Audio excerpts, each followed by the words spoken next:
Assalamualaikum warahmatullahi wabarakatuh. Perkenalkan, nama saya Vika Siti Marliana dari kelas 2C. Saya akan menjelaskan tentang sistem gerak pada hewan dan manusia. Yang pertama, saya akan menjelaskan terlebih dahulu tentang sistem gerak pada manusia. Sistem gerak pada manusia disebut sebagai sistem muskuloskeletal. Agar dapat bergerak, tubuh memerlukan kerjasama antara otot, tulang, serta beberapa organ lainnya. Selain berfungsi sebagai penggerak tubuh, sistem gerak pada manusia juga berperan dalam memberikan stabilitas serta bentuk atau postur untuk tubuh kita. Sementara itu, untuk mendukung berat yang dipikul oleh tubuh, tulang akan bekerja sama dengan otot. Tulang dan otot juga akan membantu tubuh untuk dapat bergerak dengan baik. Tanpa adanya tulang rangka, otot tidak akan memiliki tempat untuk menempel agar bisa melakukan fungsinya dengan baik. Rangka tubuh manusia dikelompokkan atas dua bagian, yaitu yang pertama, skeleton aksial. Macam-macam skeleton aksial yaitu 1. Tulang tengkorak, bagian kepala terdiri dari bagian parietal tulang dahi, bagian temporal, tulang samping kiri kanan kepala dekat telinga, bagian occipitas, daerah belakang dari tengkorak, bagian sphenoid berdekatan dengan tulang rongga mata seperti tulang baji, bagian ethmoid, tulang yang menyusun rongga hidung. Tulang tengkorak tersusun atas 8 buah tulang yang menyusun kepala, dan 14 tulang yang menyusun bagian wajah. Tulang tengkorak bagian wajah terdiri dari rahang bawah menempel pada tulang tengkorak bagian temporal. Hal tersebut merupakan satu-satunya hubungan antar tulang dengan gerakan yang lebih bebas. Rahang atas menyusun sebagian dari hidung dan langit-langit. Platinum atau tulang langit-langit menyusun sebagian dari rongga hidung dan bagian atas dari atap rongga mulut. Zigomatik, tulang pipi, tulang hidung, tulang lakrimal, sekat tulang hidung, samping tengkorak. Tulang dada tersusun atas 3 tulang yaitu tulang hulu atau mandubrium terletak di bagian atas dari tulang dada. Tempat melekatnya tulang rusuk yang pertama dan kedua. Tulang badan atau gladiolus terletak di bagian tengah. Tempat melekatnya tulang rusuk ke-3 sampai ke-7.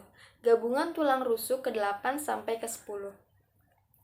Tulang tajuk, pedang, atau sipoid proses terletak di bagian bawah dari tulang dada. Tulang ini terbentuk dari tulang rawan. 4. Tulang rusuk. Tulang rusuk sejati berjumlah 7 pasang. Tulang-tulang rusuk ini pada bagian belakang berhubungan dengan ruas-ruas tulang belakang, sedangkan ujung depannya berhubungan dengan tulang dada dengan perantaraan tulang rawan. Tulang rusuk palsu berjumlah 3 pasang. Tulang rusuk ini memiliki ukuran lebih pendek dibandingkan tulang rusuk sejati. Pada bagian belakang berhubungan dengan ruas-ruas tulang belakang, sedangkan ketiga ujung tulang bagian depan disatukan oleh tulang rawan yang melekatkannya pada satu titik di tulang dada. Rusuk melayang berjumlah 2 pasang. Tulang rusuk ini pada ujung belakang berhubungan dengan ruas-ruas tulang belakang, sedangkan ujung depannya bebas. Tulang rusuk memiliki beberapa fungsi diantaranya. Yang pertama, melindungi jantung dan paru-paru dari goncangan. Yang kedua, melindungi lambung, limpa, dan ginjal. Yang ketiga, membantu pernapasan. 5. Ruas-ruas tulang belakang. Ruas-ruas tulang belakang disebut juga tulang belakang. Disusun oleh 33 buah tulang dengan bentuk tidak beraturan. Ke-33 buah tulang tersebut terbagi atas 5 bagian, yaitu 7 ruas pertama disebut tulang leher. Ruas pertama dari tulang leher disebut tulang atlas, dan ruas kedua berupa tulang pemutar atau poros. 12 ruas berikutnya membentuk tulang punggung. Ruas-ruas tulang punggung pada bagian kiri dan kanannya merupakan tempat melekatnya tulang rusuk. 5 ruas berikutnya merupakan tulang pinggang. 5 ruas tulang kelangkangan atau sakrum yang menyatu berbentuk segitiga terletak di bawah ruas-ruas tulang pinggang. Ruas-ruas tulang belakang berfungsi untuk menegakkan badan dan menjaga keseimbangan, menyokong kepala dan tangan, dan tempat melekatnya otot, rusuk, dan beberapa organ. Yang kedua, skeleton apendikular.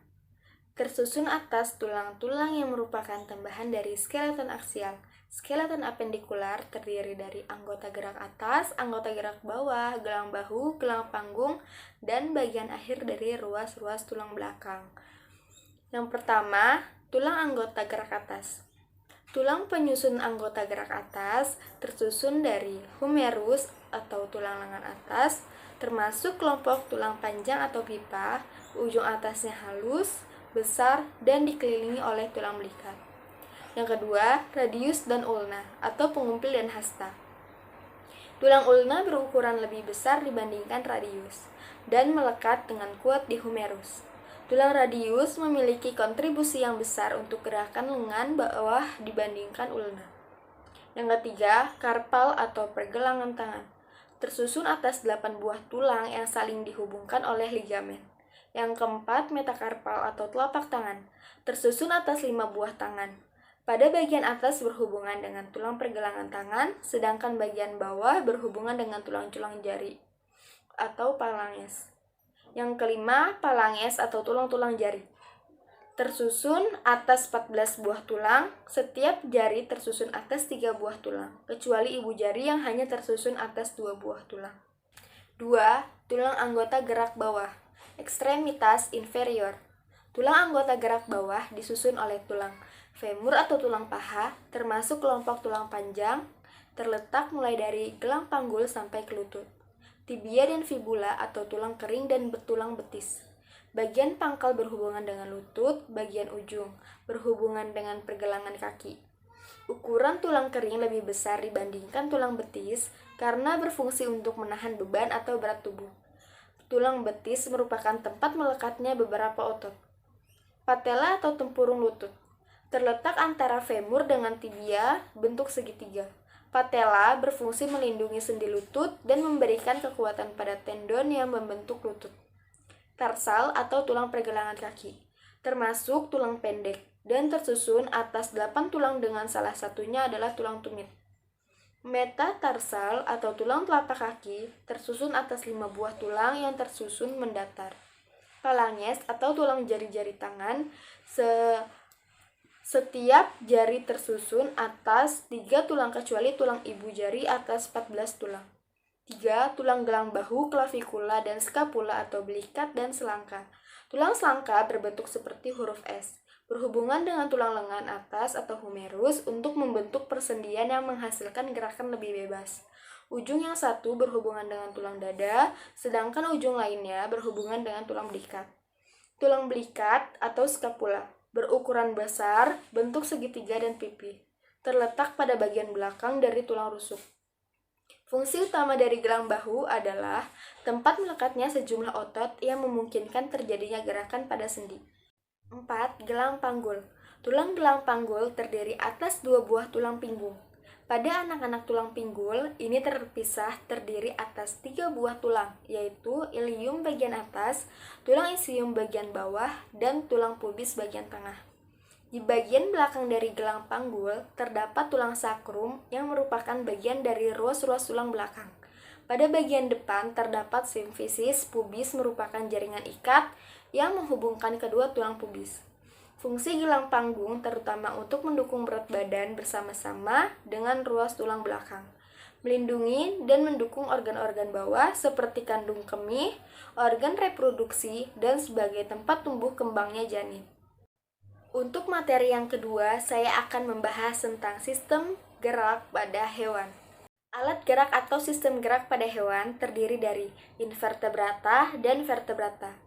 Invertebrata yaitu hewan yang tidak memiliki tulang belakang, sedangkan vertebrata yaitu hewan yang memiliki tulang belakang. Ciri-ciri hewan vertebrata yaitu memiliki syaraf yang terdiri dari otak dan sumsum tulang belakang, bernafas dengan paru-paru kulit dan insang, memiliki pemegang bundar dan endoksin yang menghasilkan hormon pengendali, memiliki suhu tubuh yang panas dan tetap atau homo internal, atau bersuhu tubuh dingin sesuai dengan kondisi lingkungan, poikilothermal. Alat pencernaan mulai dari mulut hingga ke anus yang ditempatkan di sebelah verteran dan di belakang. Berkulit epidermis atau bagian luar dan kulit endodermis bagian dalam. Alat reproduksi berpasangan kecuali pada burung. Vertebrata terdiri dari 5 jenis, yaitu 1 Pisces atau ikan, 2 amfibi, 3 reptil, 4 aves, dan 5 mamalia. Yang pertama akan kita bahas yaitu Pisces. Pisces atau ikan memiliki habitat di air dengan alat pernafasan berupa insang. Hewan ini mempunyai sirip yang berfungsi untuk menentukan arah gerak di dalam air dan memiliki gravitasi untuk mengetahui tekanan air. Termasuk hewan berdarah dingin atau poikiloterm, yaitu suhu tubuh disesuaikan dengan lingkungan. Pisces berkembang biak dengan bertelur atau ovipar. Yang kedua yaitu amfibi. Amfibi merupakan hewan yang dapat hidup pada 2 habitat, yaitu darat dan air. Namun, tidak semua jenis amfibi hidup di 2 tempat kehidupan. Beberapa jenis katak, salamander, dan caecilian ada yang hanya hidup di air dan ada yang hanya di darat. Hewan ini bernafas dengan insang dan paru-paru dan memiliki suhu badan poikiloterm, berkembang biak dengan bertelur ovipar, dan pembuahan terjadi di luar tubuh atau eksternal. Yang ketiga yaitu reptil. Reptil memiliki kulit bersisik yang terbuat dari zat tanduk keratin. Sisik berfungsi mencegah kekeringan. Ciri lain yang dimiliki oleh sebagian besar reptil adalah anggota tubuh berjari 5, bernapas dengan paru-paru, jantung beruang 3 atau 4, menggunakan energi lingkungan untuk mengatur suhu tubuhnya sehingga tergolong hewan poikiloterm. Fertilisasi secara internal menghasilkan telur sehingga tergolong ovipar dengan telur bercangkang. Aves memiliki suhu badan homeoterm atau suhu badan tetap, tidak berpengaruh suhu lingkungan. Memiliki tubuh berbulu melindungi tubuh dan bulu yang membentuk sayap digunakan untuk terbang. Tulangnya berongga sehingga ringan, berkembang biak secara bertelur atau ovipar, dan pembuahan di dalam tubuh. Contohnya ayam kasuari, penguin, bebek, angsa. Yang kelima, mamalia. Ciri khas dari mamalia adalah memiliki kelenjar susu. Susu dihasilkan oleh kelenjar yang terdapat di daerah perut atau dada. Mamalia disebut juga hewan menyusui karena menyusui anaknya. Tubuh mamalia tertutup oleh rambut yang berfungsi sebagai insulasi yang memperlambat pertukaran panas dengan lingkungan. Sebagai indera peraba antara lain pada kumis, sebagai pelindung dari gesekan maupun sinar matahari, sebagai penyamar atau pertahanan untuk melindungi dari mangsa, dan sebagai penciri kelamin. Mamalia berkembang biak dengan cara melahirkan atau vivipar. Hewan ini memiliki suhu tubuh homoterm atau suhu tubuh tetap dan bernafas dengan paru-paru. Adapun ciri-ciri hewan invertebrata yaitu 1. Tidak adanya tulang belakang dan tulang punggung. 2. Mereka adalah organisme multiseluler, mereka benar-benar tidak memiliki dinding sel. 3. Mereka tidak memiliki tulang endoskeleton keras. 4. Karena kurangnya sistem tulang yang kompleks, beberapa invertebrata cenderung lambat dan berukuran kecil di alam. 5. Karena kurangnya tulang punggung dan sistem saraf kompleks, vertebrata tidak dapat menempati beberapa lingkungan, meskipun mereka ditemukan di lingkungan yang keras. 6. Invertebrata tinggal di seluruh dunia dalam berbagai habitat. 7. Tubuh dibagi menjadi 3 bagian, kepala, dada, dan perut. 8. Mereka tidak memiliki paru-paru untuk respirasi. 9. Respirasi adalah melalui kulit. 10. Beberapa kelompok invertebrata memiliki eksoskeleton keras dari kitin.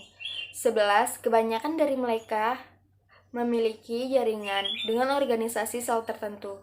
12. Kebanyakan dari mereka reproduksi secara seksual oleh fusi gamet jantan dan betina. 13. Beberapa invertebrata seperti spons yang menetap, tetapi sebagian besar organisme adalah motil. 14. Kebanyakan invertebrata diatur dengan organisasi tubuh simetris.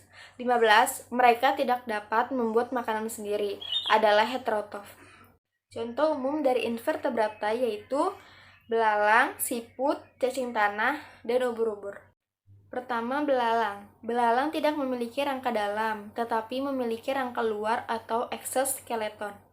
Belalang memiliki 6 kaki, 2 kaki belakangnya memiliki otot lebih besar dan lebih kuat daripada kaki depannya. Kaki belakangnya digunakan untuk meloncat tinggi. Yang kedua, siput.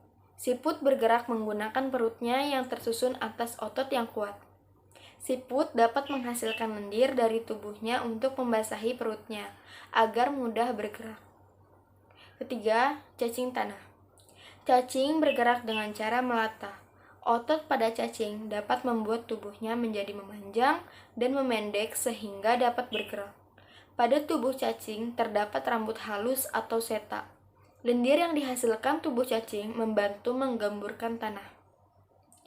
Yang keempat, ubur-ubur. Ubur-ubur berenang di lautan dengan cara memanjang dan memendekkan otot-otot di sekeliling tubuh bagian luarnya, yang seperti mangkok.